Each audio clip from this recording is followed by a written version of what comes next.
Tuhan menyatakan keadilannya, semestinya Daud harus dihukum mati menurut hukum Taurat.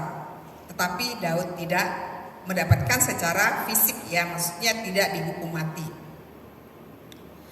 Yang kedua, kita akan melihat dari peristiwa ini, pengakuannya terhadap dosanya, penyesalannya, pertobatannya, kita melihat anugerah itu lebih besar apa yang dilakukan oleh Raja Daud. Ya, tidak terbandingkan.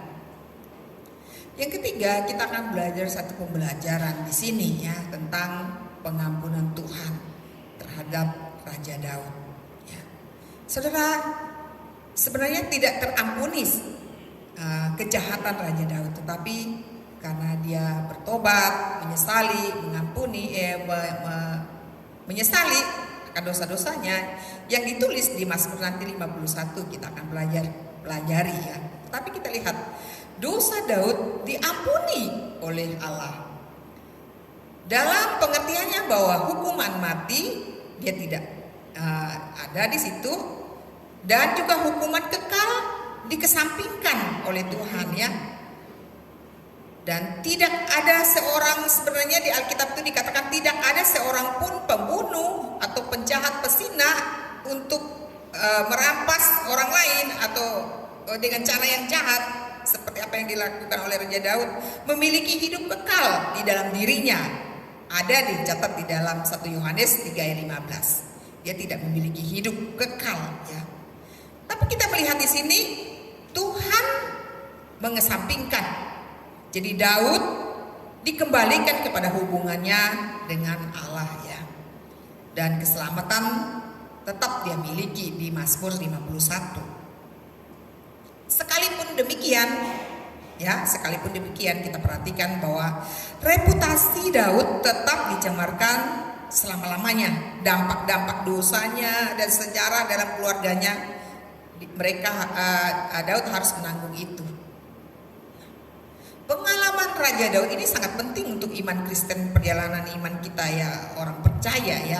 Jadi pengalaman Daud ini setelah diampuni dan dipulihkan adalah sebuah pelajaran yang sangat penting untuk orang-orang yang menganggap dosa atau jahat itu biasa, ya. Dosa jahat itu biasa, ya.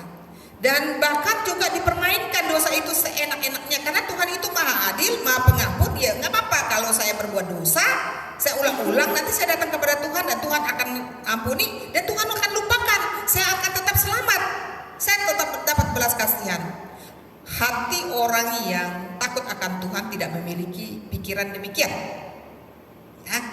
Perhatikan, hati orang yang saya sebutkan tadi takut akan Tuhan tidak memiliki pikiran yang demikian. Dia akan menghargai, menghormati pengampunan, pemulihan. Dia akan berjuang. Dan ingat, perhatikan baik-baik, setiap orang yang sudah percaya Tuhan, yang sudah diampuni dosanya, dia punya kuasa atas dosa, karena ada Tuhan di situ, ya. Karena Tuhan memberikan kuasa atas dosa dan tidak melakukan dosa itu lagi. Meskipun ada, tetapi dia sudah dikuasai oleh Tuhan, ya. Ingat, ya, di dalam Galatia bahwa berilah dirimu dipimpin oleh Roh Kudus, karena Roh Kudus itu yang memerintah, yang akan menguasai hati dan pikiran kita dan mengendalikan kita. Dan kita tidak ada kuasa lagi terhadap dosa. Dosa tidak akan berkuasa juga terhadap kita, tidak, karena ada Roh Kudus di sana yang memampukan kita untuk menahan kita, ya, untuk tidak melakukan dosa. Hal ini penting. Ini tanda-tanda orang yang sudah bertobat, tanda-tanda orang yang sudah diselamatkan di dalam Tuhan, tanda-tanda anak Tuhan, tanda-tanda orang-orang yang takut akan Tuhan, seperti itu. Nah, peristiwa yang kita perhatikan hari ini di 2 Samuel pasal 12 ini, bahwa khususnya kita lihat di ayat yang ke-15, di sana dikatakan oleh Alkitab ini, kita bacakan, kemudian pergilah Natan ke rumahnya dan Tuhan menulahi anak yang dilahirkan bekas istri Uria bagi Daud sehingga ia mati. Daud mengakui dosanya kepada Natan, ya. khususnya ayat 13 ya. Katakan dia katakan bahwa aku sudah berdosa kepada Tuhan. Ya. Selain kepada Tuhan, kepada manusia juga ya. Karena dia sudah melukai, menghancurkan banyak ya, termasuk Uria yang terbunuh, dan termasuk juga nanti dalam keluarganya, termasuk juga dalam kerajaannya. Jadi fatal sekali akibat-akibatnya seperti itu. Nah, kita akan belajar di sini ya. Nah, sesudah itu kita lihat Daud bertobat ya. Di sini kan tidak ada penjelasannya lain ya selain itu, tetapi kita akan ketemu lagi nanti di Mazmur 51 ya. Di situ dia menggubah atau mengarang tentang pengakuan pertobatannya, penyesalannya untuk bertobat dari Raja Daud. Ya, saudaraku, ini bagian yang pertama bahwa dia tidak mengalami kematian secara fisik sesuai dengan hukum Taurat. Yang kedua, dia juga tidak mengalami kematian kekal. Maka oleh sebab itu kita lihat dua-dua hal ini, dia mendapatkan anugerah Tuhan, belas kasihan Tuhan. Kalau kita perhatikan lagi di Mazmur 51, semua kita bisa membuka Mazmur 51 ya. Kita baca sama-sama ya.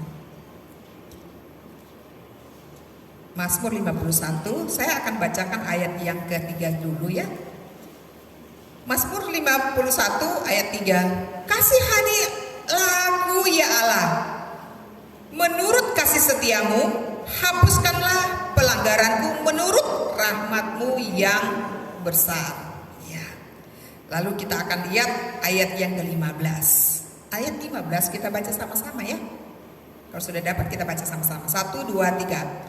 Maka aku akan mengajarkan jalanmu kepada orang-orang yang melakukan pelanggaran, supaya orang-orang berdosa berbalik kepadamu. Di sinilah kita jumpai Daud menyadari akan dosanya, bahkan pengalamannya menjadi pengajaran kepada orang-orang yang melakukan pelanggaran, supaya mereka berbalik kepada Tuhan. Nah, ini penting sekali. Selalu maksud Tuhan di dalam peristiwa-peristiwa hidup orang-orang beriman di Alkitab memberikan satu pengajaran iman kepada kita, bahwa ini pernah dialami oleh orang-orang yang dekat dengan Tuhan. Tetapi bagaimana Tuhan berkemurahan memberikan belas kasihannya ya, menganugerahkan belas kasihannya, bahkan apa yang diminta oleh Raja Daud, menurut rahmatmu yang besar. Ya, menurut kasih setia Tuhan yang besar. Nah, saudaraku, ini paling penting bagi kita. Kalau kita sudah menyatakan kita tidak menyesali, mengakui dosa kita, kita tidak akan kembali mengulangi, atau istilah bahasa yang sekarang ini bahwa kita tidak akan jatuh ke lubang yang sama. Alkitab mengatakan kita tidak akan mengulangi itu lagi. Ya. Meskipun memang kita akan lihat Raja Daud akan menerima dampak-dampak dan risiko apa yang telah dia lakukan, ya, telah dibuat terhadap Tuhan, terhadap Uria, ya, akan tindakan-tindakannya yang sangat keji itu. Tetapi kita lihat bagaimana pelajaran penting bagi kita. Daud sadar, menyesali, dan tidak akan mengulangi peristiwa-peristiwa yang sangat keji itu di hadapan Tuhan. Mudah sekali sebenarnya kita akan melihat orang-orang yang sungguh-sungguh diperbaharui hidupnya. Dia akan lebih banyak punya hati buat Tuhan. Bukan berarti dia tidak mengerjakan sesuatu, tetapi dia punya hati yang selalu melekat kepada Tuhan.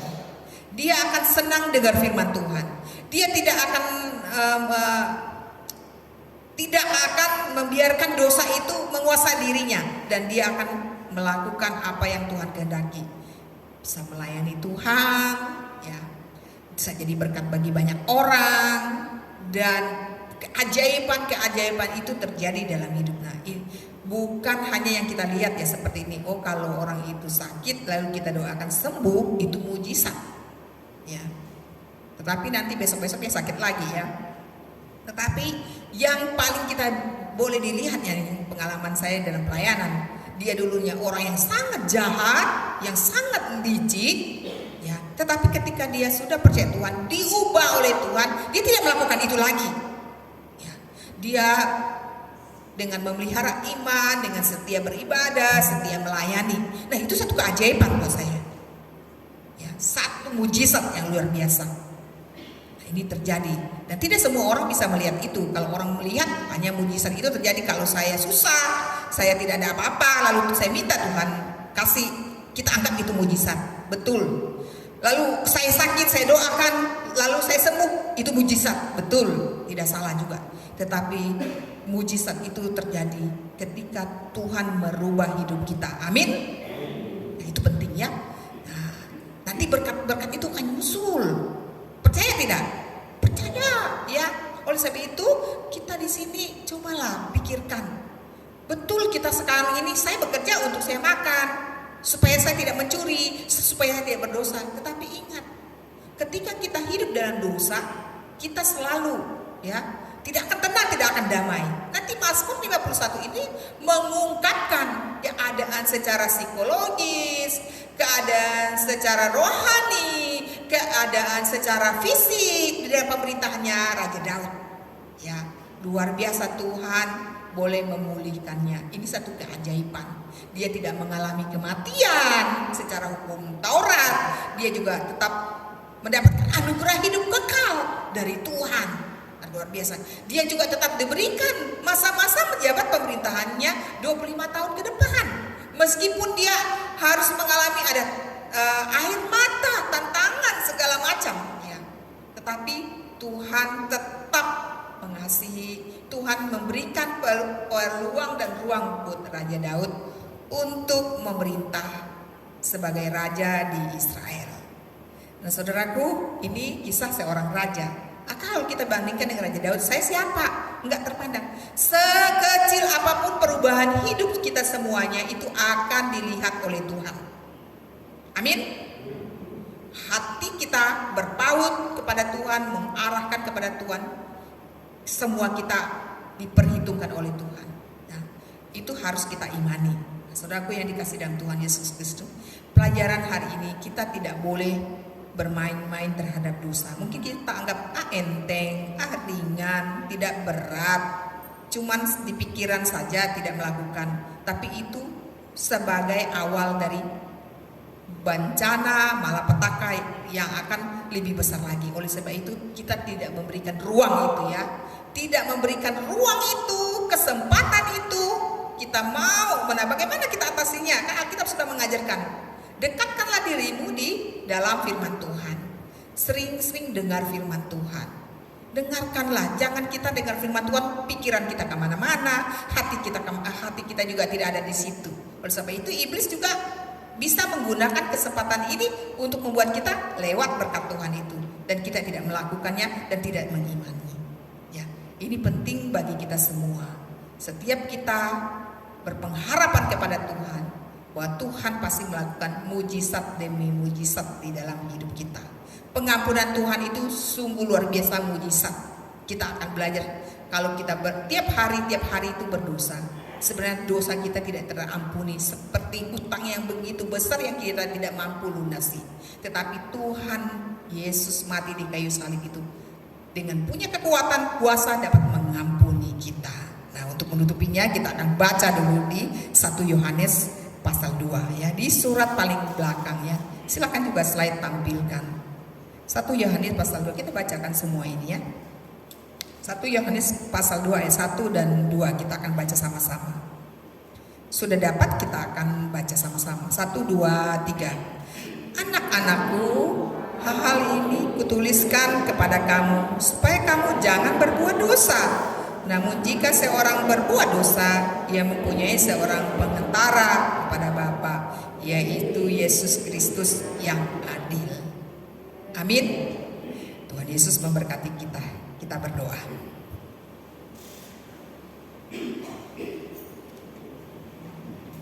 Tuhan, kami datang di hadapan-Mu, kami berdiri, kami menyerahkan iman kami, tekad kami.